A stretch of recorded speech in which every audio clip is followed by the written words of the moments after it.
ഇസ്ലാമിൻ്റെ വക്താക്കൾ തന്നെ പരിശുദ്ധമായ റമളാൻ മാസത്തിൽ റമളാനിൻ്റെ ചൈതന്യം കളയുന്ന രീതിയിലുള്ള പ്രവർത്തനങ്ങൾ ചെയ്തുകൊണ്ടിരിക്കുകയാണ്.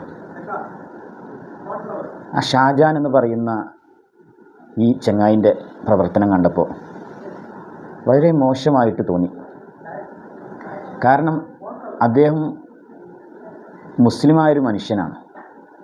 ഹൈന്ദവർ പോലും അതല്ലെങ്കിൽ ഇതര മതസ്ഥർ പോലും ചെയ്യാത്ത പ്രവർത്തനം, നോമ്പ് എന്നുള്ളത് തിന്നാൻ വേണ്ടി അത് മുണ്ട നിറക്കുന്നൊരു പ്രവർത്തനമാക്കിയിട്ട് സമൂഹ മധ്യേ ചിത്രീകരിക്കുന്ന ഏറ്റവും ദയനീയമായ ഒരു പ്രവർത്തനം. റീച്ചിന് വേണ്ടി എല്ലാ തെമ്മാടിത്തരങ്ങളും ചെയ്യാൻ ഇങ്ങനെയുള്ള ആളുകൾക്കൊക്കെ എങ്ങനെയാണ് ധൈര്യം വരുന്നത്?